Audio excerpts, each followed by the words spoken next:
Welcome, guys and ghouls, vampires. I think we've done this one before. Werewolves, skeletons, Loch Ness monsters, true crime villains, actual serial killers, death row inmates, and so forth. Welcome to the 706 podcast, the scariest podcast on YouTube, as voted by YouTube denizens, 6 years running now.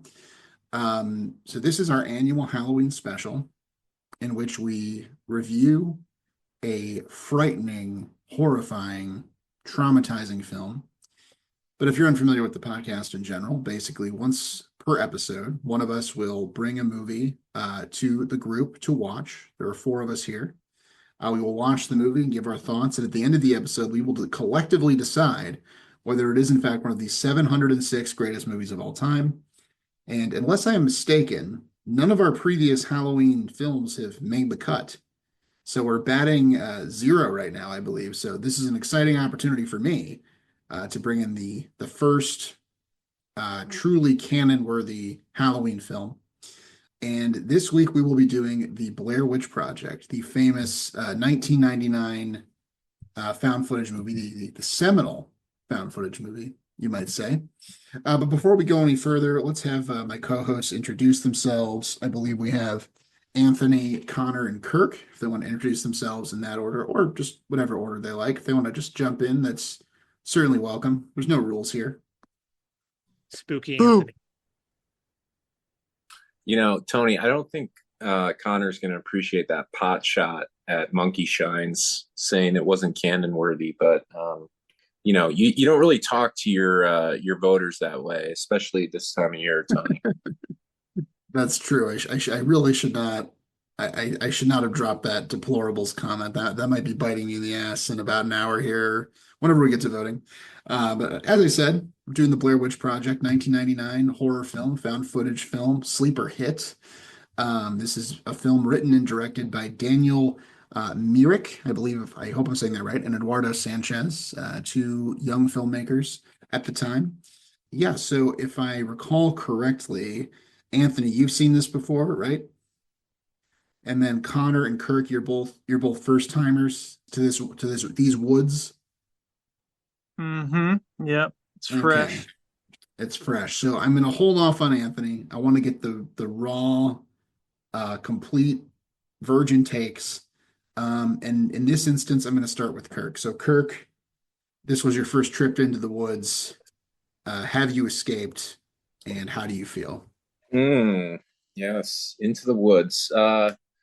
Well, I don't know. I can't really say whether or not the trip was productive or whether I still have my sanity intact after that film, after that viewing.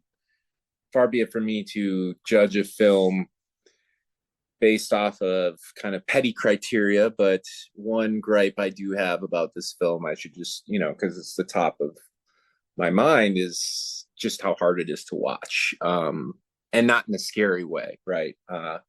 In a physically demanding and nauseating way.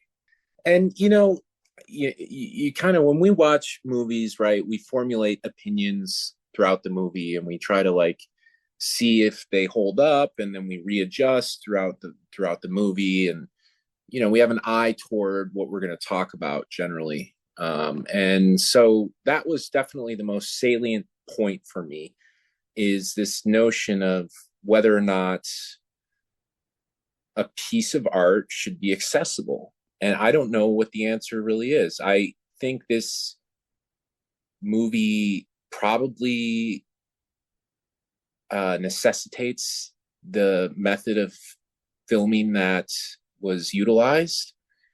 Do I think they could have been a little more litigious with some of their, use of the shaky, kind of, I don't know, the handheld shakiness? Could they have been a little more steady-handed? Probably. But at the end of the day, it's it's a vehicle through which the viewer is transported to a place and a time and they're kind of just enveloped by a certain atmosphere that is definitely undeniable, I would say. It's, this movie is nothing if not atmospheric, right? I don't think it's necessarily terrifying. I feel like if I had been super dialed in, if maybe I had taken some Dramamine beforehand, and if I was watching it under the right conditions, maybe if I were under the influence of some form of like mild hallucinogenic chemical, I might even like find this existentially terrifying and perhaps, unwatchable in a different way, right? Just so extreme and so lifelike and gritty and horrifying on multiple levels, right? There's the survival element, there's the disorientation of being lost in the woods. I don't know, just 5 second, 10-second recap. There's three filmmakers going to the woods to try to find Blair Witch, right? In rural Maryland. This rumor of this phantom who has been terrorizing the local population, and they get lost. They find some ominous kind of breadcrumbs, and that leads to more and more, desperation. Less and less sanity and comprehension of what's actually going on. And I think there's really definitely a kind of a channel into which you can tap as a viewer to feel this sense of desperation. Sometimes like Mike is just like he's just screaming, or I think maybe all of them at one point in time are just screaming. And I could totally see myself in that situation, the phantasmical, elements to the side, right? I'm just talking about like being isolated, being deprived of kind of any sense of direction or orientation or any hope of salvation. That really is a feeling that, it's almost a claustrophobia, even though they're in the middle of nowhere. So I really do appreciate how that was cultivated, because it was expertly cultivated. And I think the acting was great.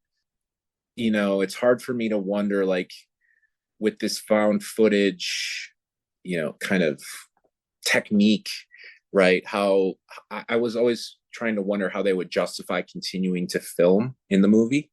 And at the end, it does feel a little heavy handed. Like it feels as though they should have ditched the cameras probably on day 3, but it's okay. You have to make some concessions, right? It's doesn't have to be totally airtight.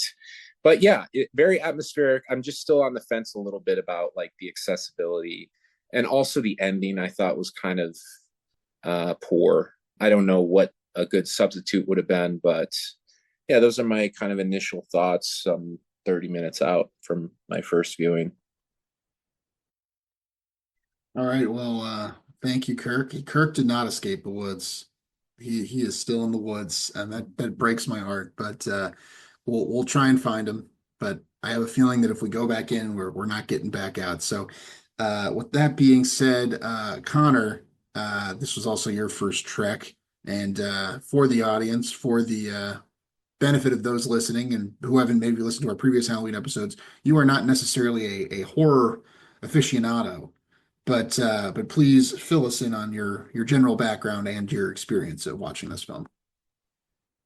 Thank you, Tony. Yes, I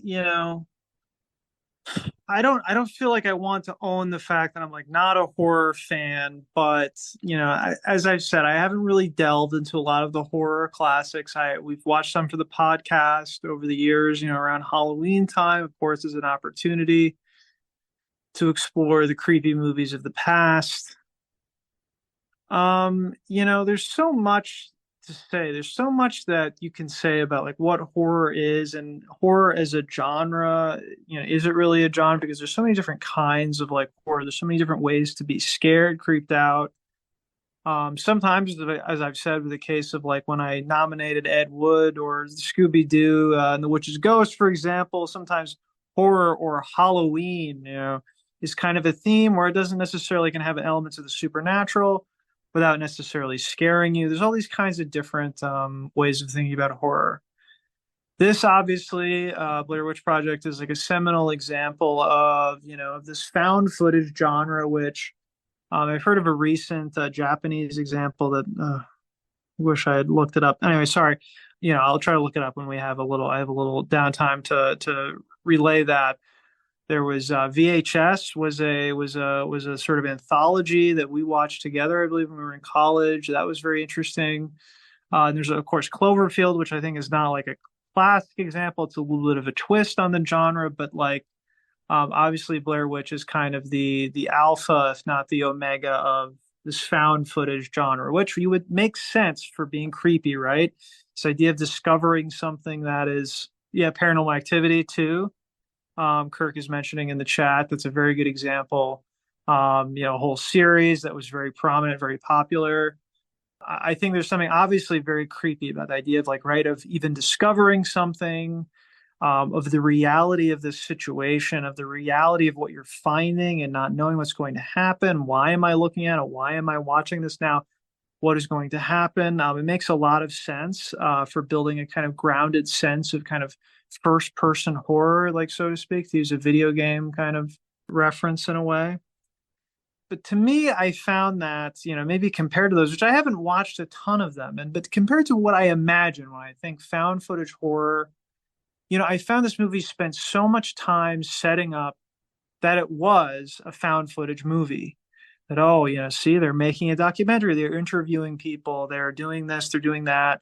They get this little bit of information, basically, they introduce a little bit of like the fact that there was this, okay, maybe there's a Blair Witch, there's some kind of crime that happened in the past of the murder of these children that's established, sort of as you would expect if you were really to make a documentary about this, paranormal situation, the supernatural situation. You would interview people and they would tell you this, maybe not with a completely straight face, right? So I admire, like, it was for a first found footage movie, it does have a very admirable understanding of kind of like commitment to the realism of the fantasy of someone making a documentary. And then, but, to put it bluntly, this early stage goes on for too long. And I've complained about this with horror movies before, of kind of the setup, the suspense building section of a horror movie where whatever, the teenagers go into the barn and they mess around and then, they think they're safe and there's a fake out and then it takes a while before anything bad really happens. I just get very impatient during that section of a movie because I don't find there's much that's being added here. I think I understand the characters from the very beginning. Their character traits aren't really of, much interest to me. I'm just interested in the situation of what is it like to encounter this creepy stuff? How do you deal with it? How does it get even more creepy? And I want to be freaked out. I want to be chilled, And basically, there's one chilling thing that happens. The loss of their friend obviously is chilling. There's, sort of a moment, like sort of a gore moment that is shocking.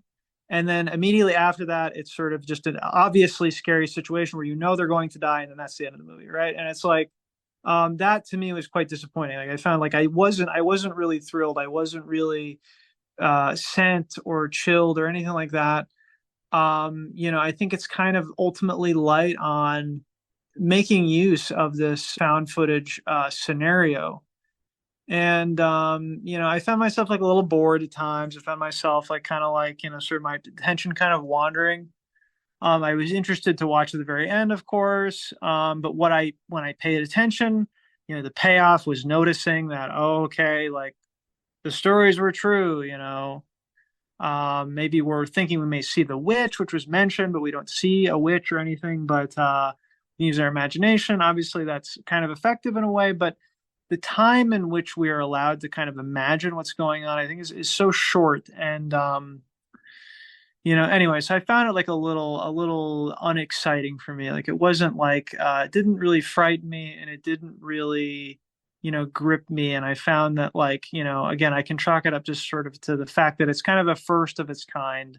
So it kind of didn't know, it was still had to kind of introduce the concept to us. So that would be kind of my summary, like interesting, but it didn't get me. I believe that the found footage genre is a cool idea, but like it doesn't really make the most of it. Maybe because it's kind of the first and it's of its kind. So That's my take. Sorry for the ramble there. All right, so Connor, there's some slime on your backpack right now, and I'm not going to say you don't make it out of the woods, but I'm a little nervous. I'm a little nervous, I gotta say. All right, Anthony, you've got a clear head. You've got survival skills. You've been in this situation before. You should know what's going on. But tell me what's going on. What's going through your head right now? How do you feel about all this?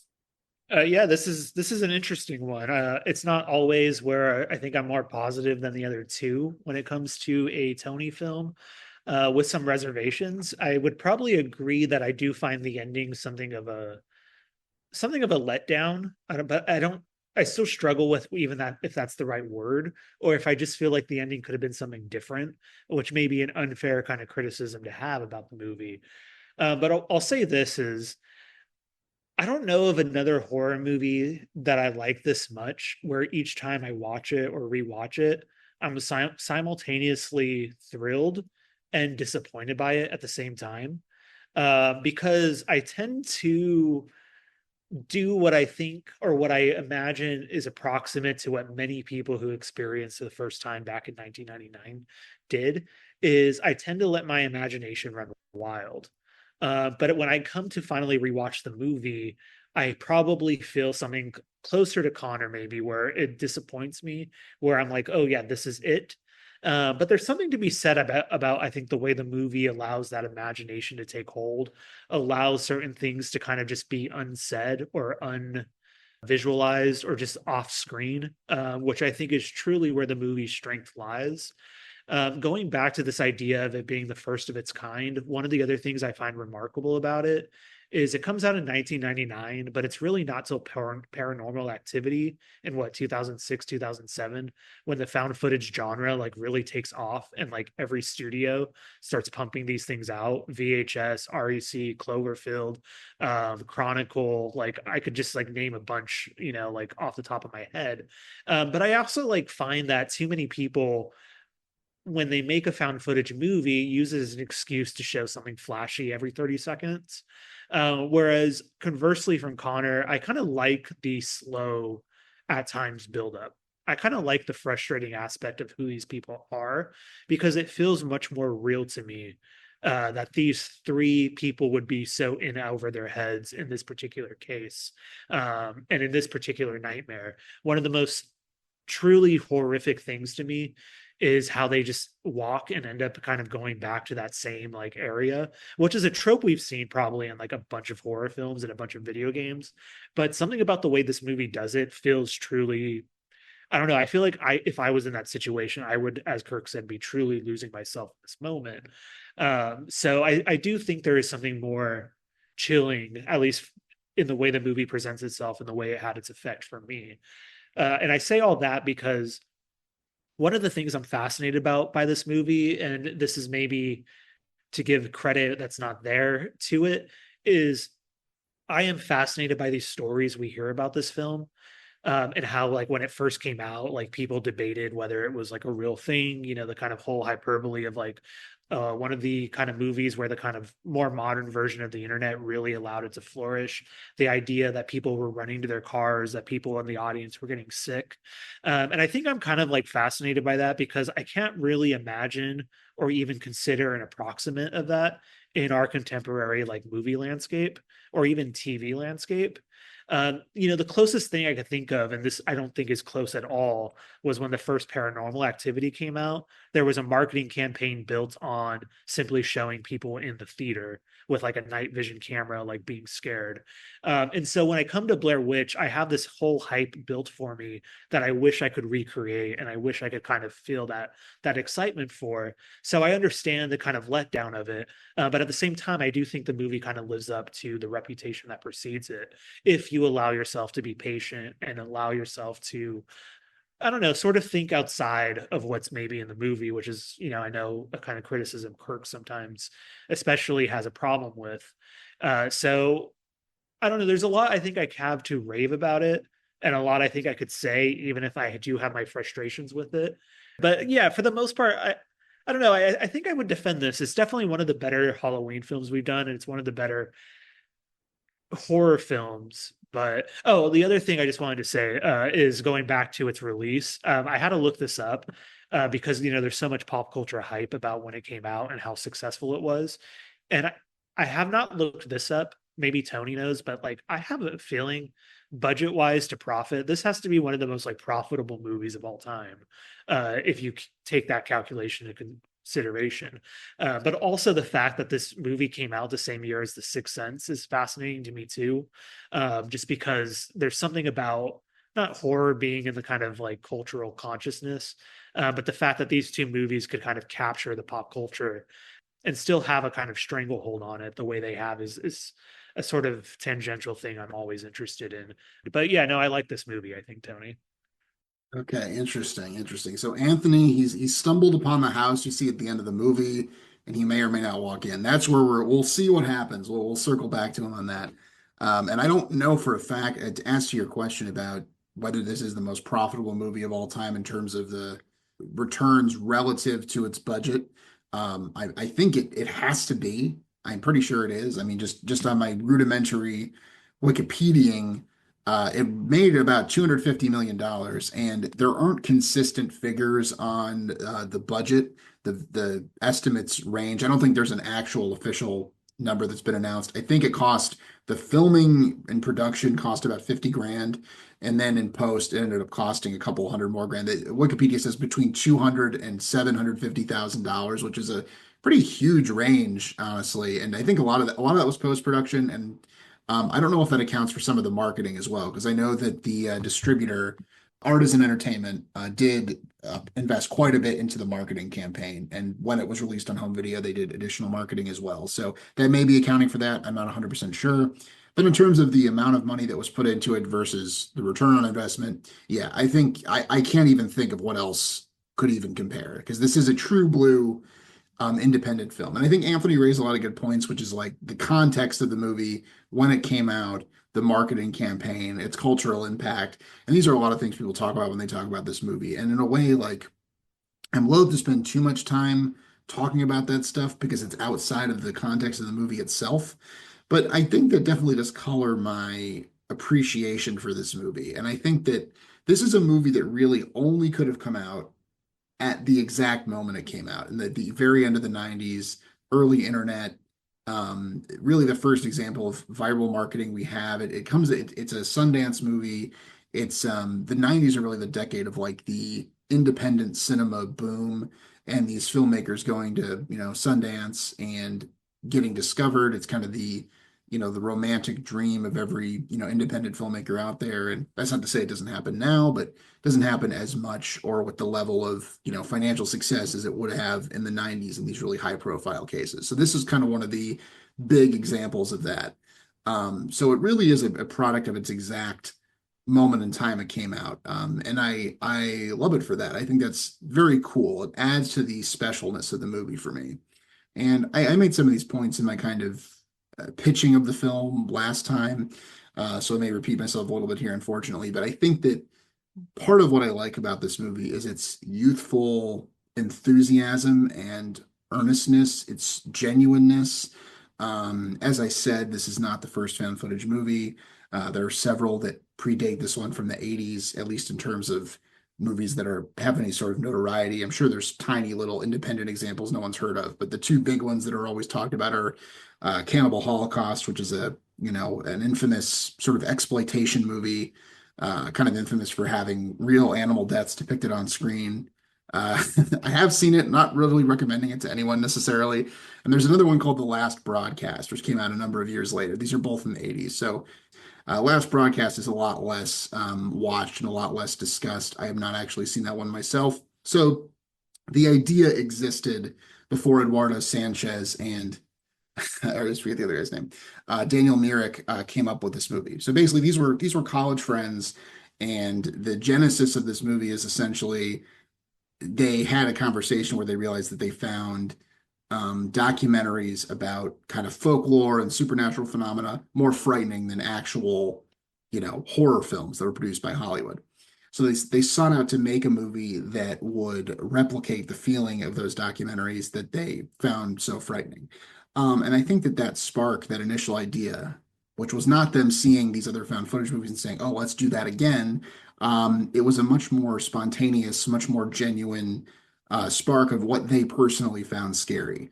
And I think this movie, the whole movie, feels so just sincere and so lovingly crafted. And just when you read about just the production of the movie, the fact that they basically sent these actors who they're all under their own names. They're basically playing essentially themselves. They sent them out in the woods. They sent them out with a 16 millimeter camera and a little video camcorder, which they reference in the movie. Heather will say sometimes, "Oh, I got to get this on 16." So you'll see sometimes it's a slightly more filmic, slightly nicer looking footage, and sometimes it's the really grainy, shitty video footage. They sent them out in the woods with these two cameras and a 35-page essentially outline of the film, and told them to just go and improvise and see what happened, basically. And they would send them script pages and instructions every couple days. They would fuck with them at night. They would do these things to create this. It really is experimental in the way that it was made. And I think, and they came out with about 20 hours of footage that they went out down to the 80 or so minutes that we get here. I don't know. I think the results, as far as experiments go, is incredibly successful. I think this movie has a real feel. I think part of that, Kirk mentions the fact that, and this is something other people have remarked on, that they get almost sick watching this movie. There are people who saw it when it came out that got like motion sickness because they weren't used to seeing just that level of the shakiness and and I personally have never had that problem, but I totally understand how someone could feel that way watching this movie. I think that's just a completely personal, involuntary reaction. But to me, the shakiness and the roughness of it, I think, is a product of how it was made. It was not let's shake the camera around because it's going to, make people queasy or because it'll make it look more authentic. I think it was the fact that these people were not, professionals. These are people out in the woods with the cameras. And I think that adds to the feeling of authenticity. I think there's an incredible feeling of authenticity in terms of the performances in this movie. I think all three leads are incredible. I think that their dynamic feels very believable. I think in part because what we're watching is, in terms of what they're doing, they're actually walking through the woods. They are tired. They are stressed out. They are scared. Those reactions are genuine. And I think that's why there were people who, when they first saw this movie, thought, "Oh my God, this really happened. I'm watching a documentary." It's easy for us now to be like, how naive they must have been. But I can imagine uh, feeling that way at the time, or I can see how someone could have felt that way based on some of what we see. But I think that just the performances to me really carry this movie. There are so many moments in this movie that are just emblazoned in my mind just from how just the line readings, or I can't even call them line readings because it's improvised, but just the way they speak in certain moments and just the feeling of terror. I think this is the second night when they're being attacked or terrorized and they're just running through the woods and we're not sure what's going on. And Heather is screaming like, "What the fuck is that?" And just like that, just shrieks. That just sends chills down my spine. And there are just so many little moments like that, or like the sheer just defeat and misery and just that awful feeling of when they find that creek again for the second time. And Anthony's right. That's not like this isn't the only movie or piece of media that's used that like story beat for a horror effect. But I think that just the reaction of the actors after all that buildup, after all that tension, after all that time they've been looking around the woods, and just the sheer defeat, I think really sells that moment. Like we're really right there with them. And I think as I'm watching this movie, like, yeah, are there parts that are sort of slow? Are there parts that are sort of boring? Sure. But I always feel right there with the characters. I always feel right there with the actors, who just do such an amazing job selling this. And I think too that how little this movie shows you is so powerful. This movie utilizes the power of what's off screen and what's merely suggested, about as well as any horror movie I've ever seen. Even the ending, which I think everyone criticized, I like the ending. I think that image of Mike facing the wall is extremely unsettling, and I think it's this iconic image, and I love it. And I mean, I don't know what else could be I don't know if you wanted the Blair Witch to do a little dance or something. I'm not sure what else exactly was meant to be shown here, but I think the fact that we never see her lends the whole film a greater feeling of menace because we can project anything we want onto it. And I think that the Blair Witch legend itself, which is not a real myth, it's not a real legend, it's something that they just came up for the movie. The little sparse details we get, and all contributes to this feeling of authenticity. So I think as far as this movie to me is such a complete aesthetic package. It's so perfectly what it is. And to me, it's such an example of young, passionate people coming together to make something that they thought would be cool. And the fact that this movie was as huge as it is very, very cool to me. And again, it's gonna be there was a movie that I think definitely alienated some people when it came out. I think there were audiences that were disappointed in it. It has like a C plus cinema score, which is quite bad, although horror movies always seem to get bad cinema scores for whatever reason. But I think a lot of audiences were disappointed. They were disappointed in the fact that you don't really see anything. They thought it was boring. They thought it was slow. They found the characters annoying. And I think that those are understandable reactions. It's not a typical horror movie, and it is sort of its own thing. But I love this movie 100%. I am unabashed in my love for this movie. I'm trying to think. I'm trying to think of how to how to open this up exactly because I feel like this movie is just it's so like it just is what it is, and you're either going to vibe with what it's doing or you aren't. So there are going to be people who out there who watch this movie and they're not going to vibe with it. They're not going to find it scary. They're not going to find it tense. I guess maybe to go back to Connor, because you did have some kind of criticisms in terms of the length of the buildup. You thought because, and I understand that argument because in any horror movie where there's a buildup, it's sort of a foregone conclusion how things are going to go. You're not like no one's going to watch this movie and be like, oh, they're going to have a nice time in the woods. You know that there's going to be a witch. You know what's going to attack them. One or multiple of them are going to not make it out of the woods. I mean, is that a criticism you have of most horror films, or how could this movie have been structured in a way that maybe would have built more tension? What do you think we should have? I guess what is there a hypothetical version of this movie that would have worked better for you, or is it more that just this just isn't the sort of thing you were going to vibe with at all? I'm not trying to like put words in your mouth or straw man you in any way. I'm just sincerely asking, like, what version of this movie would you have liked to see? I want to see the witch, and I want to see the witch do a fucking dance. No, I'm doubling down. I'm taking up the gauntlet, Tony. If the witch had appeared and done a dance, it should be hairy. I wanted to see that for my own reasons, but now, obviously, I can't. Obviously, and the movie's also not long, so I can't really level against it. The idea of, and of course, like a build up is necessary, establishment is necessary. As we enter the realm of the supernatural, it's more effective if we leave our world like very slowly, right? So, like, I can't really knock the movie. I just think that it just didn't work for me as well. But no, what I would say, and may elicit a few laughs, but like kind of to like have fun with the idea of, and I remember in some movies in that anthology, some short films in that anthology VHS, they kind of play around with the idea of the found footage. Like, what if we see the camera turns on, looks around the camp, no one that we know appears to be holding it, that kind of thing. I know it's a little cheesy, but like stuff like of that nature, that stuff would really creep me out if like if we glimpse something sort of inexplicable, through one of those cameras, through the shitty handheld camera, that kind of thing. I like stuff like I do like the scene, Tony, where they first feel kind of tormented and they start to scream and kind of panic sets in as they flee the camp. That's definitely part of it. Also, one thing I should mention is I watched this movie with subtitles on, which I've just gotten in the habit of doing. I know some people, have talked about how this is becoming more and more common. I'm sadly one of these people who I love to have captions because I miss things, and I like to not miss things. And one thing I would see is I'd see grinding noises are heard, something like that. This is in the closed captions, for people who couldn't hear, and I couldn't hear these sounds. I couldn't get the atmosphere.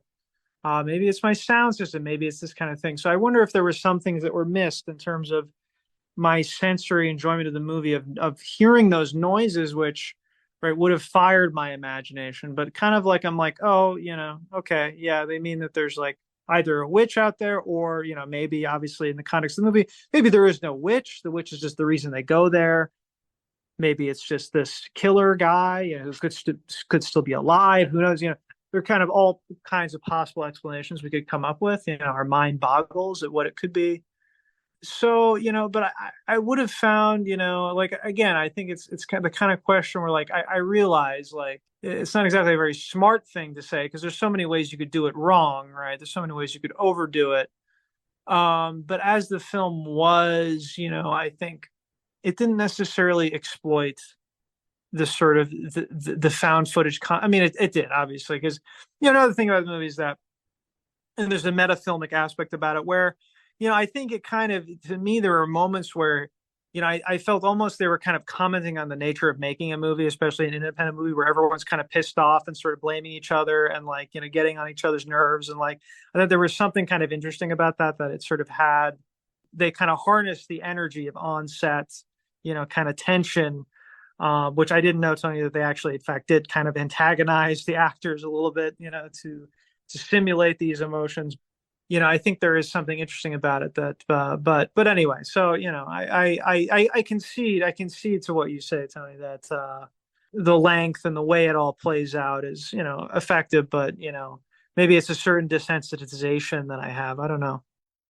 No, and I think too, it's a movie you want to feel, fundamental, any movie you want to feel on a visceral level, right? So even if you can maybe say, oh, I can appreciate that what this did for its time or whatever, if you don't vibe with it in that way, then you're not going to like it. I don't think that's completely fair. But on that note, Kirk, do you agree with some of Connor's points there? I know you particularly objected to some of the videography, some of the filming. You said the movie made you feel almost queasy. If perhaps the movie were, 25% less janky in terms of the camera movement, do you think that in itself would have made it go down smoother for you, or was it something that ran a little deeper than that? No, I didn't think it necessarily ran deeper. I mean, it's rough in certain areas in the sense of, like, okay, are we to understand that this person actually they rented this equipment and this is the best they could come up with? Like, the movie that they were making would objectively have been total shit if nothing would have happened. And so I think that's kind of funny in and of itself. And, I feel as though, it adds a certain sense of realism, but also it kind of detracts from the realism, because you would sense that somebody who titles themselves as, like, a filmmaker would have their shit together. And, they went to, like, 2 locations in the woods, and, there was nothing really to be drawn from that. I don't know what she was hoping for, but regardless, the shakiness of the camera, I mean, it's on a physical level. Like, it overrides any mediating instincts. You can't force your way through that.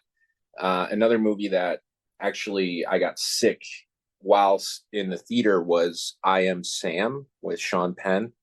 I think he won the Oscar for that, but that was a horribly shaky film, which, had less of an excuse because it wasn't a found footage movie. I think that's probably the most controversial aspect of that movie, I Am Sam. Nothing else really comes to mind.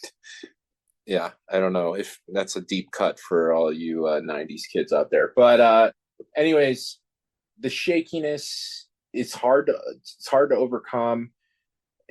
I'm just going to kind of tie some loose ends here together.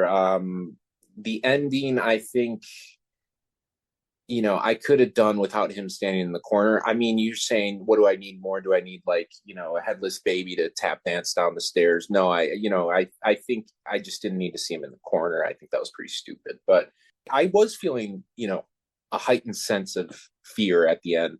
And I also think, I mean, if we're kind of in our horror heads, right? We're judging this from a horror perspective. I think they could have added a couple jump scares. Maybe, they felt that those would be cheap. But the whole movie's cheap. That's the whole point. Why couldn't we have a jump scare or two? I don't know, unless they didn't know how that would fly, or, how the audience would react to it. But jump scare at the end, sure, why not? Like, one of those shitty, what's that online flash game where you, like, guide through the maze, the dot through the maze, and then the the screen turns to a zombie and yells at you or something. But yeah, I think it's a pretty special film. And another thing I was wondering is just like, kind of along the lines of what Anthony was saying about, and you, Tony, about the naivety of the audience, or just, I guess, the general suggestibility of society at that time. There were no real ways to cross reference or fact check these things, but I wonder how many people actually did go because they thought this was a real film. And I would suggest that a not insignificant amount of their profits came from those people. So, would this film really succeed to this extent in 2024? No, I think we've kind of, we're in a different dimension now with how we consume media. It almost made me wistful in a strange way to see these 90s people, to feel that sense of that kind of analogness that kind of is suffused throughout the movie. They even talk like 90s people. Like they're goofier, right? They're kind of like lame.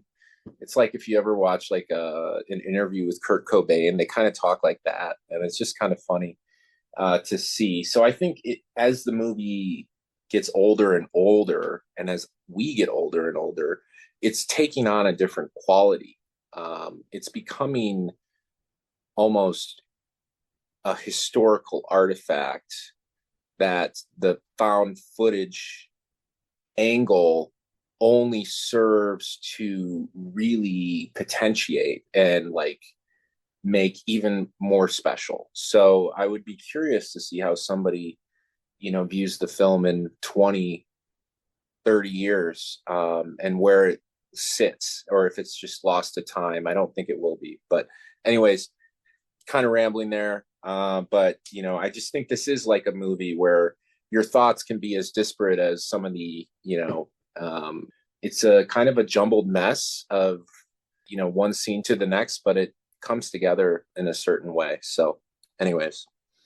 Well, that's it. I actually am really glad you brought that up, Kirk, about the 90s-ness here, because and that is the thing I felt too watching the movie, because in the same way that this movie only could have come out and taken off at the exact moment that it did, it's also I had that it has that, even though it's not a real documentary, it has that same kind of cinema verite quality, that does really transport you to another time that I felt very powerfully. And that is one of the things I mean, I didn't mention it in my spiel, but that is one of the things that kind of draws me to this movie. I was just watching the other day, The War Room, a documentary about the 1992 Bill Clinton campaign. I caught the back half of it. I got to go back and watch the whole thing, but very cool cinema verite documentary, and it has these like big, Democratic kind of politicos, or these prominent voices in the National Democratic Party today, but they're like significantly younger, and they're just talking and like shooting shit around the office, and they're wearing their 90s clothes, and it's like there's something kind of magic about that. Whatever you think about them, or the substance of the movie, or whatever, like there's something just magic about it. And I feel that same magic watching this movie, and just the interviews with the townsfolk, and they it's amazing, because you wonder how much, obviously, this Blair Witch legend is completely made up, but just their interactions. And there's a great moment with the mother with the baby. She's telling the story about the Blair Witch, and the baby is getting visibly distressed and trying to like cover her mom's mouth. And I'm just wondering, watching that moment, I'm like, did they tell the baby to do that? Was that just what the baby would do anyway, or was the baby picking up on the evil feeling, that sinister underlying feeling? Were those vibes in the air? Called Um, professionalism, it, Tony. it yeah, Baby I mean, it could actors just can been a act really too. good baby actor. That's entirely possible. Yeah.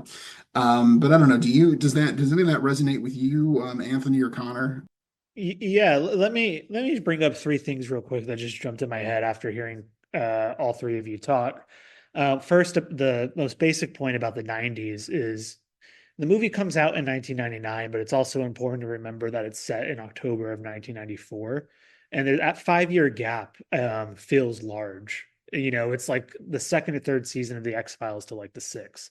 And there's a huge gap in culture, talking point, lingo, slang, that feels already there. So I imagine watching it in 1999, it already felt like something that belonged to the past. Maybe not as far as it obviously does now, but I think that feeling of the past was probably there, to some extent. Second, and thinking about Connor talking about the captions, this is the exception to my normal rule when it comes to film. But I think the ideal way to recapture some of the magic of the late 90s watching this movie for the first time is to actually watch this movie at like 1 a.m., 2 a.m. on your laptop alone with headphones on. And I imagine there's something about the immediacy and the proximity to the screen that is probably going to nauseate you, but also going to help recapture some of that stuff. And also watching it without captions, because I would guarantee you the feeling of like the audio and the audible effect coming through headphones would probably add to something, that maybe gets lost with kind of the modern technique of captions. As Connor said, they're popular all the time now, or subtitle usage. But the final thing I just want to talk about is, and I feel like we've given this movie a little bit of disservice in thinking about how it feels kind of random, because I actually think there's an extremely overly coherent story to this. And as annoying or as annoyed I am by the end, I think there's a reason for it. We get 3 or 4 like anecdotes about the Blair Witch and different possibilities. One of which is that like Alan Parr is like the hermit who kills people, and he does it by killing them in pairs and putting one in the corner, which seems to be the callback for that end. But then we also get the other story about the witch who like seems to control time, the one that floats above the air. And if we think about what happens to these 3 teenagers throughout the course of the film, each of these stories about the Blair Witch actually seems very plausible. But now the thing that I find completely horrific and really scary about the movie, not because it's extremely plausible, although I feel intuitively like it could be, but it feels like something from a Stephen King story, and that is the moment when they're in the woods. There's several times when Heather talks about how it doesn't happen in modern America anymore.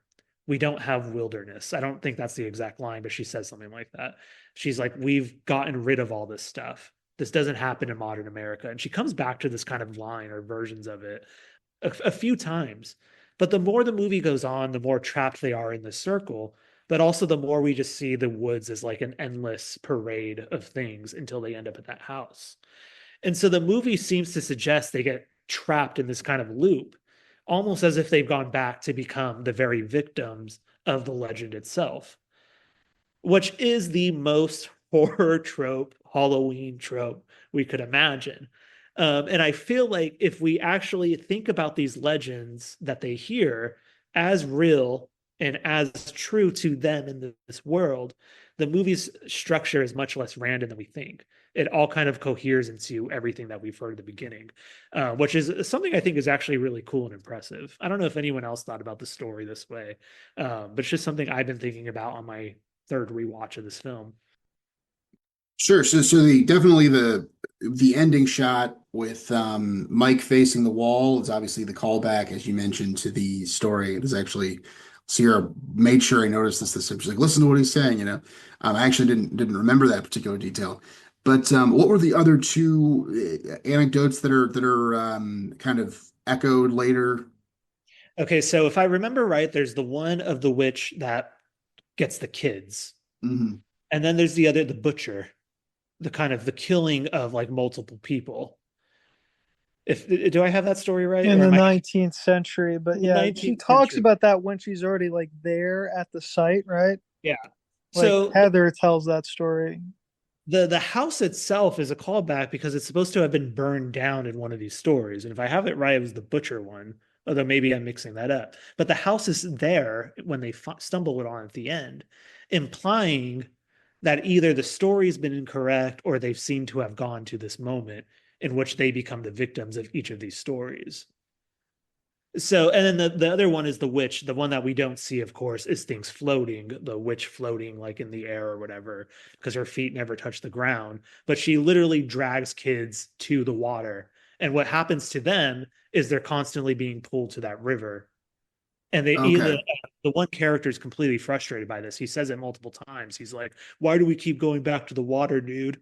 In his '90s voice. So I just want to listen to my pavement records. Yeah, exactly. no, that's a great read, Anthony. I like that. I like that a lot. But yeah, I do think that like that's another thing too, is just that like that sense of the woods is like this supernatural place that I think is so powerful in this movie of just like I always get the feeling watching this movie that like the minute they enter the woods, they're doomed. Like there's no mistake that they make other than the deciding to do it in the first place. But it's this like closed, essentially world that is just owned by the witch.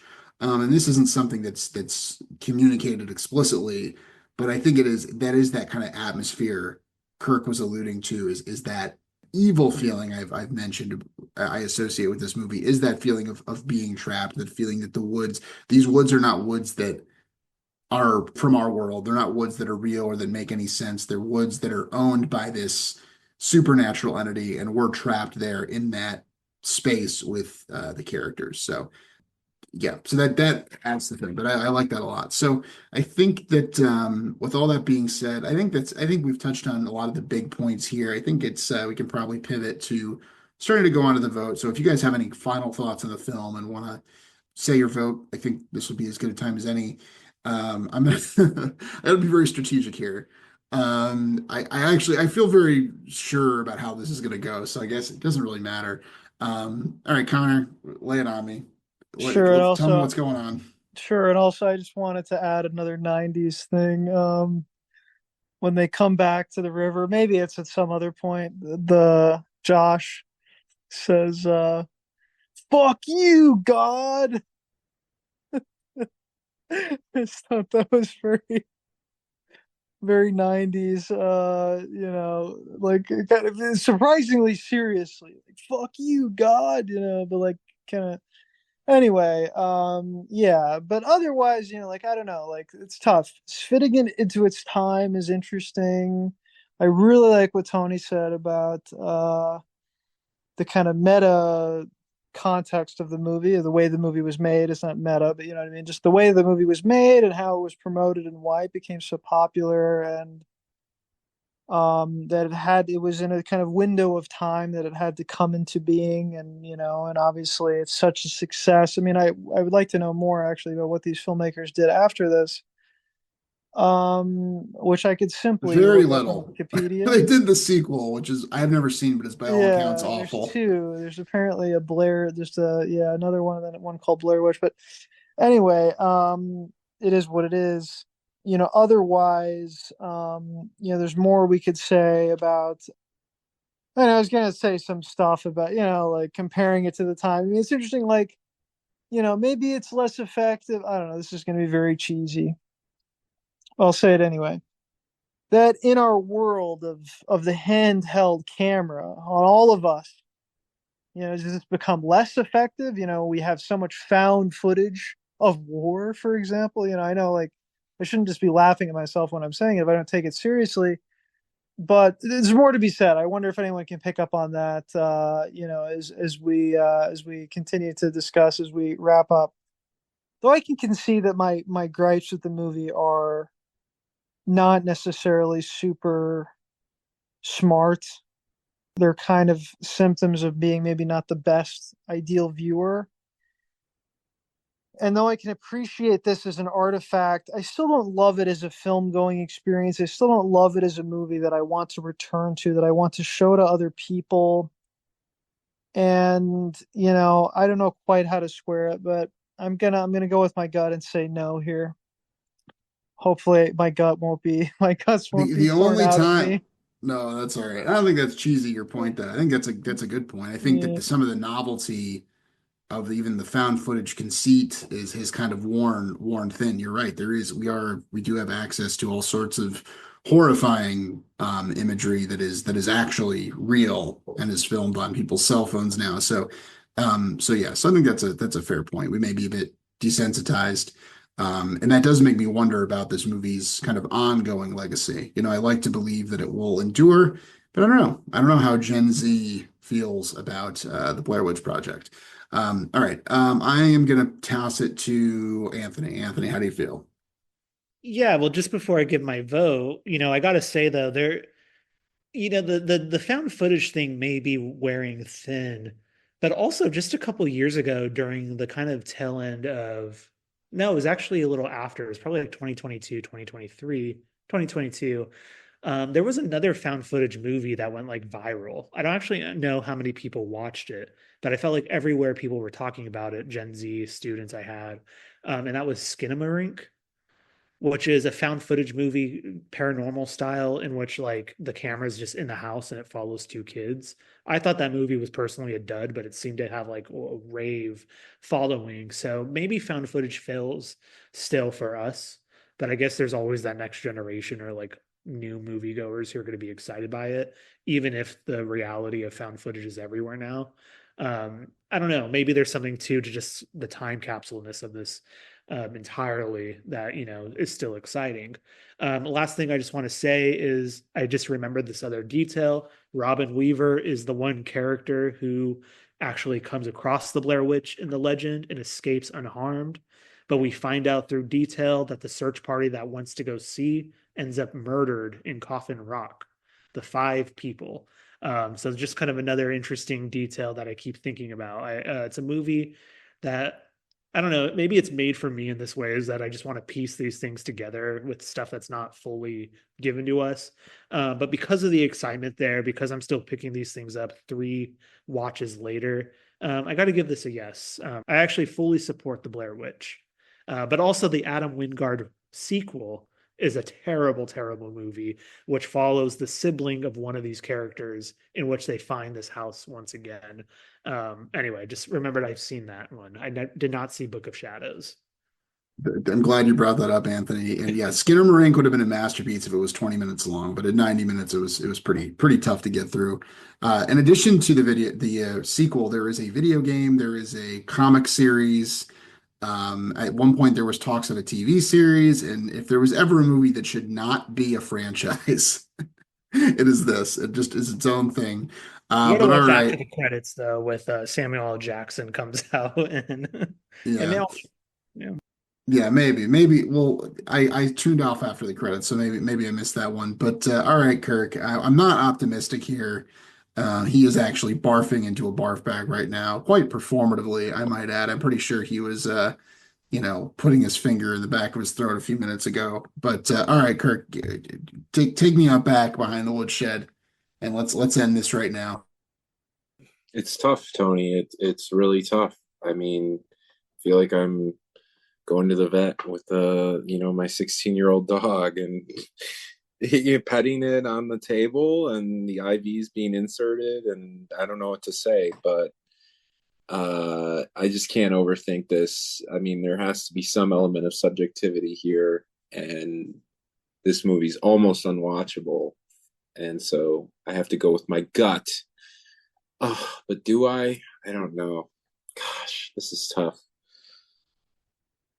Okay. The fact that I'm even considering voting yes must mean that it did something effective. So I'll give it a yes because I think I could, theoretically take some Dramamine, whatever. And honestly, I was kind of unsettled. And I have that sense of like you get unsettled when when you read something or you see something and it's nighttime and you kind of develop a certain fever that doesn't really go away until the night passes. So I'll say yes. I feel like this movie did scare me in a way, even if I feel like it fumbled some elements. So there you go, Tony. Happy Halloween. Congratulations. Thank you, Kirk. That was probably the Kirkest yes I've ever heard. I feel like I won on a technicality here. I feel like I won through some questionable officiating. But you know what? A win's a win. It still counts. I'm not gonna complain. I'll keep mum. But yes, so officially we have a Halloween movie in the 706. I'm very glad it is the Blair Witch Project. Very good. Great movie. If you've not seen it. If you haven't seen it and for some reason listen to this hour-long conversation about it. All right. Next, we move on to our fan favorite segments. Cue the music. Very good. Thank you. That was our in-house band. So my co-hosts are now going to pitch a movie to me for us to watch next time on our next installment. And one little wrinkle we have added is that once someone pitches a movie from a given decade, that decade will then be off limits to the two other co-hosts. So if Anthony were to pitch a movie from the 1990s, no one else can pitch a movie from the 90s or whichever decade. So do we remember who went least recent? So And Bull Durham. So Anthony, it's you. So you tell us the order of who's going, who's pitching. Uh, I'll go first. I'll make Connor go last and Kirk second. Let me just make sure I have my year so I could announce it. So we're moving forward. We did our Halloween episode, but who says spooky season needs to end with Halloween? So I don't know when we're going to record next, but I think we need to stay with the genre and go with a master who we still haven't talked about at all, which is surprising to me. So what I want to nominate is 1977's Suspiria by Dario Argento, the Italian giallo classic, not the remake with Dakota Johnson, the original version. Tony's angry, he's leaving already. But for those who haven't seen it or those who don't know, Suspiria is the story of a young woman who finds herself at a sort of ballet academy in which a witch seems to be kind of possessing the house. It is a gory mess, it is a bloody mess. It is a hell of a fun, good time, though. And there's just something about the movie that isn't necessarily scary, but is in a way like thrilling, exciting, just fun picture of the genre. Argento is truly a master in directing. There's a style to it that's just not replicable. There's a beautiful sense of color, a la Wizard of Oz, a la David Lynch or Lynchian in a way. So I don't know. I think it's just worth watching, and I can't imagine anyone besides Tony has seen it, although maybe I'm wrong. But I'll say more about it in the rebuttals. well, the award for worst soundtrack goes to Suspiria. That's actually, so we've just assaulted my stomach, and now we're going to assault my ears. I don't know if you remember Suspiria. Just turn it on and see how long you last. But I one thing it has going for it, it's in Germany, so we will be able to speak some German, which I am currently studying. I'm kind of at a loss here. I don't really know which way to turn. I feel like we've developed this rule where we can't really do any, really kind of classic movies, kind of the ones that are, indubitably yeses, right? But maybe we can shirk that tradition a little bit. I feel like, I don't know, it's a sense I get that we might want to go in the direction of Spielberg. So I'm gonna pitch. Actually, I don't know the year. E.T. the Extraterrestrial. Spielberg classic. A movie. We all fell in love as a country with Drew Barrymore as a toddler, but also a movie that's just so fucking weird and like it's a great blend of the structure of a more traditional like kind of rescue story, or I don't even know how to categorize or typify it. It feels like it's grounded in reality, but it is at the same time incredibly fantastical. So and quite weird and thoroughly a product of its time. And I just think we haven't done many Spielbergs, and I didn't choose Jurassic Park, I didn't choose Jaws, I didn't choose some of the tent poles. E.T. feels like a tent pole, but it also feels like a movie that's quite slept on, and I don't really know if it's kind of come back up in the discourse, in the Bushwick discourse in the last 15 years. So I'd be interested to see, and I might even be surprised to know that some of you haven't seen E.T. So be interested to talk about it because it feels a little slept on. Like it would probably be toward the latter half of Spielberg's oeuvre. Okay, very good. Connor, bring us home. Well, okay, we're leaving spooky season, the month of October. We're entering into the month of November, Novel Writing Month, as we know, but also No Nut November. No. I'm kidding. I'm joking. I'm going to go by free association here. Found footage, Paranormal Activity, Cloverfield, Cloverfield Lane, 10 Cloverfield Lane. You know the one. I actually like that one. I don't really like Cloverfield. I'm not sure. I kind of like Cloverfield, but it's not something I really want to spend a lot of time. I'm not interested really on presenting to you guys. So we're gonna do definitely the sequel, very much related film, 10 Cloverfield Lane, directed by Dan Trachtenberg, also the director of Prey, if you saw that. So Dan Trachtenberg, kind of relatively recent filmmaker. This is a movie starring Mary Elizabeth Winstead and John Goodman, sort of like a low budget in its way, kind of, theoretically kind of sort of, it's not low budget, don't get me wrong, but it's sort of this stripped down kind of drama thriller, ultimately with horror elements, that to me harkens back to kind of like a sort of Hitchcockian kind of vibe in a way. It's sort of different from that, but kind of restrained interpersonal drama and suspense kind of thriller, I would say. I think you may have all seen it at this point, but we can discuss that in a sec.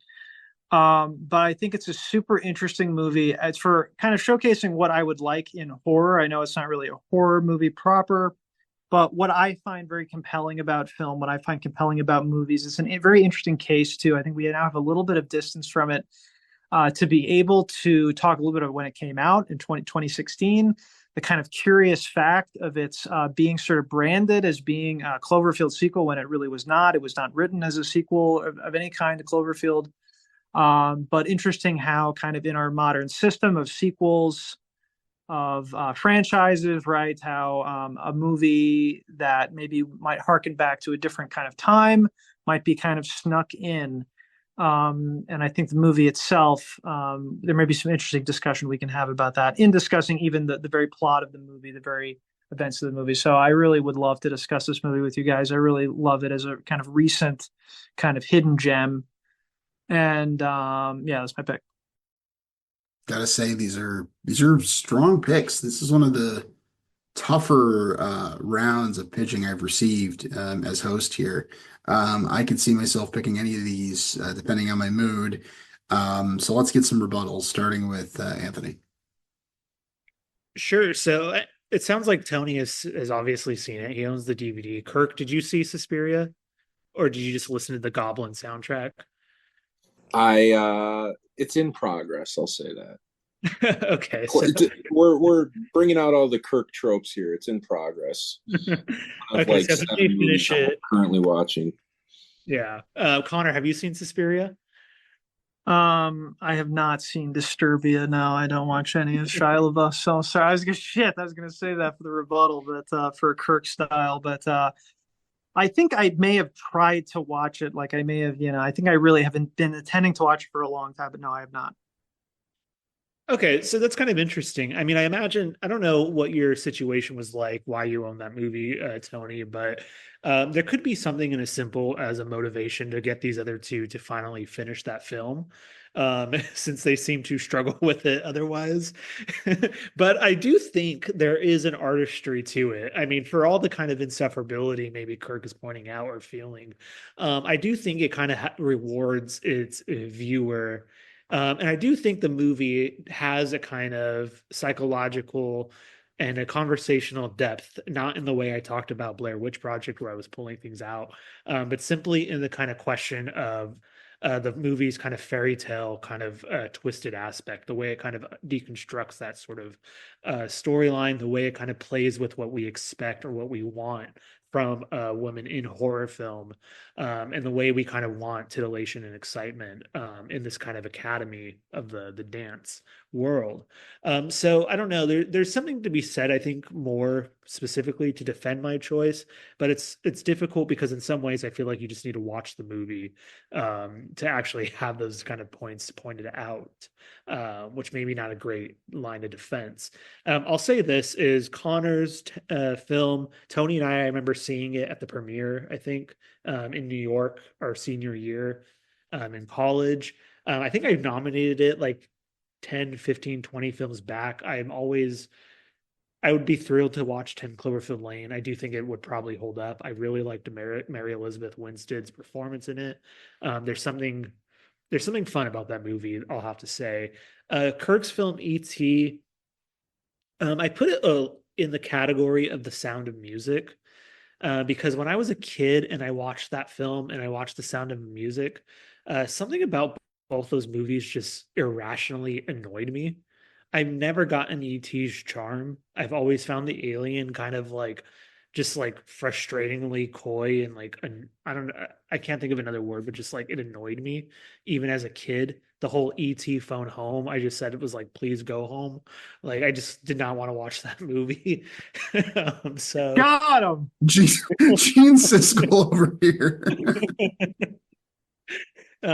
so I can't imagine changing my mind, as a 30-year-old adult Kirk. But then again, I'm the guy who made you guys watch through Pee-wee and I don't know, probably Who Framed Roger Rabbit. So maybe there's something there that I just haven't seen. So anyway, that's my thoughts.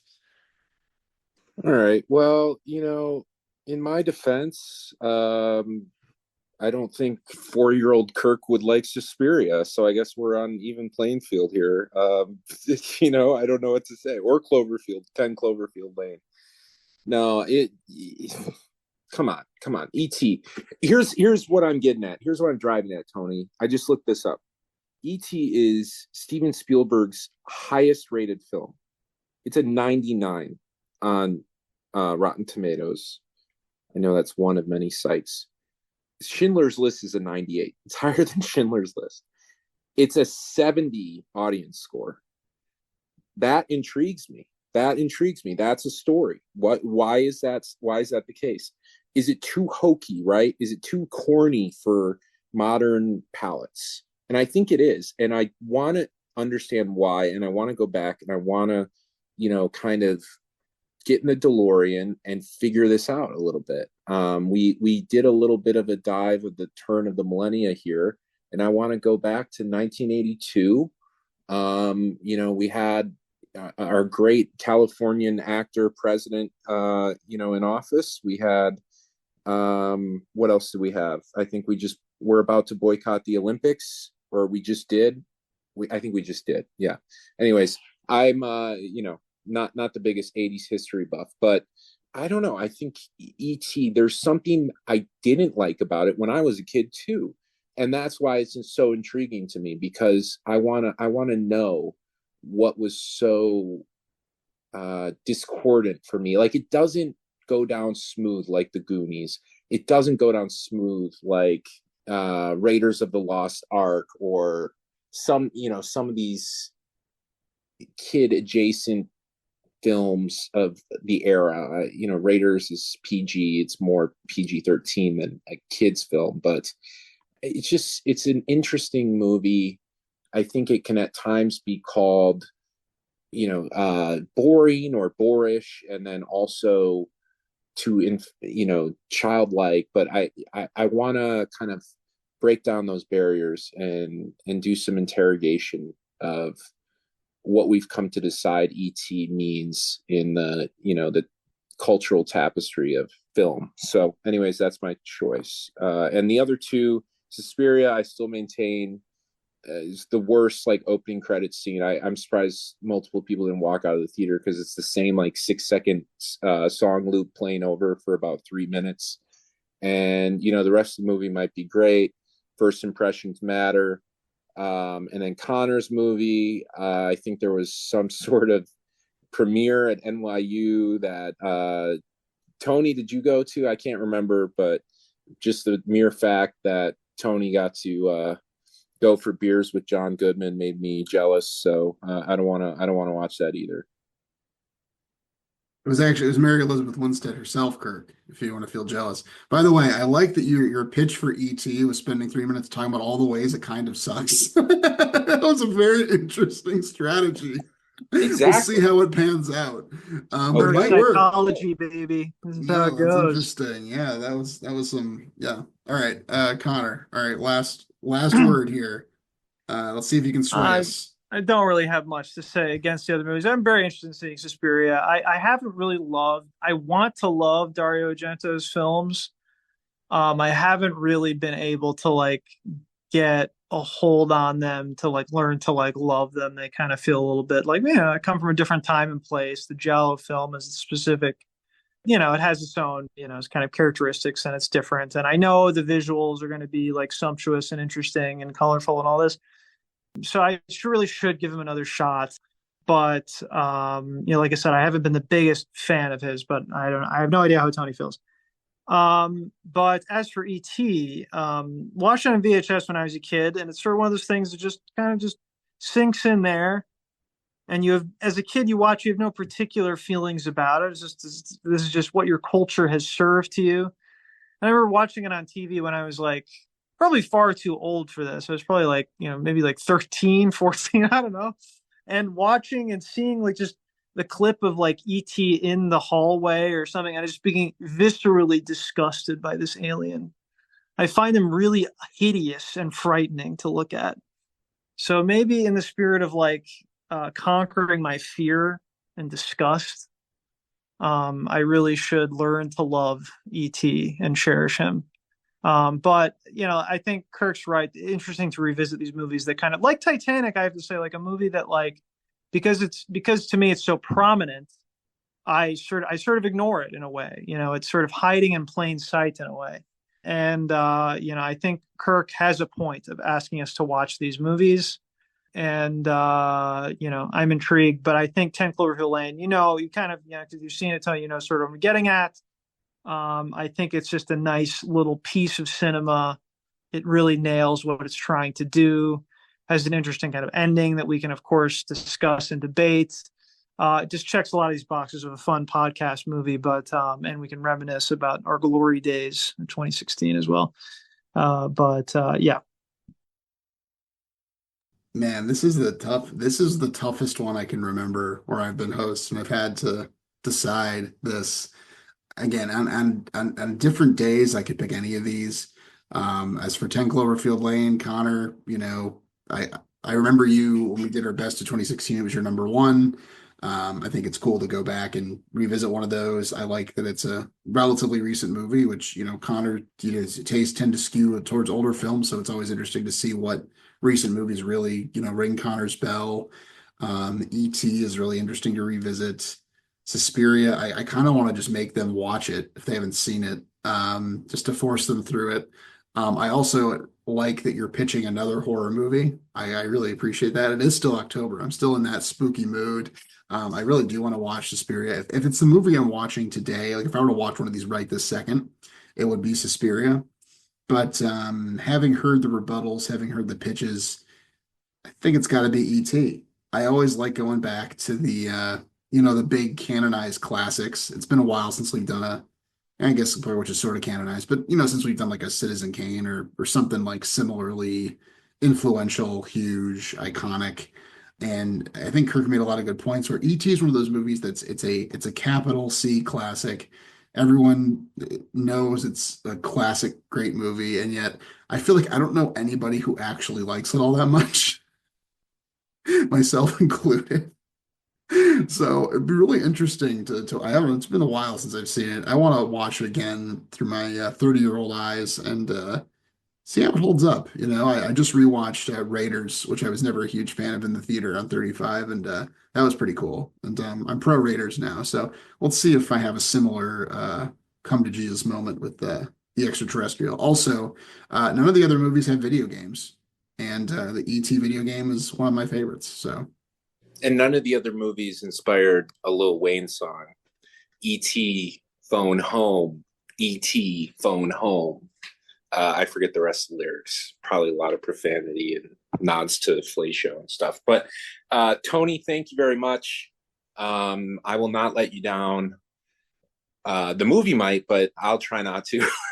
I think this will be a fun one. There's plenty of meat on the bone here, even if we're just deriding the movie, which I'm put in a fun position to try to defend something that might be just I haven't seen in a while, so I'm popping open that lid on that old sour cream and onion dip, and it's been there since December 2018. So we'll see how it tastes. But anyways, good choice.